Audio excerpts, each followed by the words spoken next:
Hi everyone, a quick video today which is just going to look at how to make liver biscuits, which are these little things here. So these are just basically homemade baked biscuits that involve liver, and in this case cow's liver. Cow's liver is a particularly good source of copper, so this is why I've made them. They're a really high copper treat, which is great to kind of boost copper. Copper deficiency is something, particularly if you're feeding an unenriched diet like a straight base mix, that they're short on. But actually some commercially based mixes, so Harrison's Banana Brunch, which I do rate generally as a food, is very low in copper. So these are a good way of topping your rats up with copper, and they're a tasty treat for them as well. So I'm going to go through the recipe.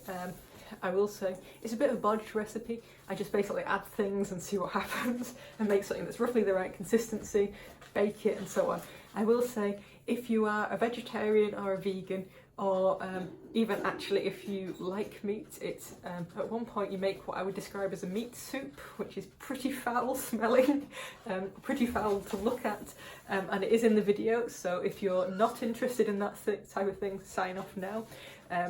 But as much as it's pretty horrible to look at, it ends up being a really good treat for the rats, and it's something that I will kind of try and give them fairly regularly, at least a few times a week. They do like them, and they keep really well. So I'll go through the making of, but what I will say is that the end result, these little treats, they will probably last for about 10 days to 2 weeks if kept fresh. If you dehydrate them, which there is a nice dehydration video, you don't have to do it for too long, or you dry them out on kitchen towel or something like that for a period of time at a single layer, they will keep longer. What you can also do is you can stick a bag in the freezer and freeze them, and then take them out a bit at a time and defrost them. So I have got a massive bag.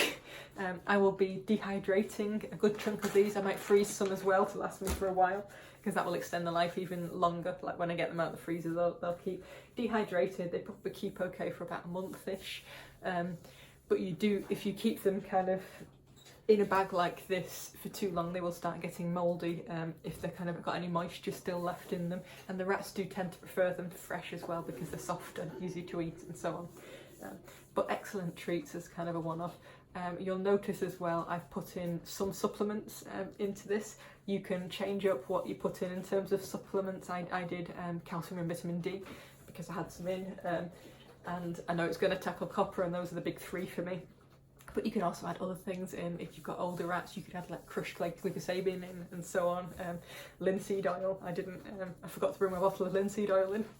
Spirulina if you wanted, or seaweed powder for extra mineral boost and so on. So it's quite a flexible kind of recipe, and I use particular flowers and seeds and such. You can add those, you can not add those. A grated apple or a bit of mushed banana adds into it as well.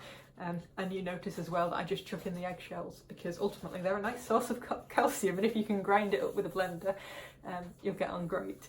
So I will go on with the recipe. I will try and summarise the recipe at the end, but bear in mind that I basically made it up as I went along. You'll kind of pick it up as you kind of go, and feel free to make changes, but it's a really nice high copper treat that you can make for rats.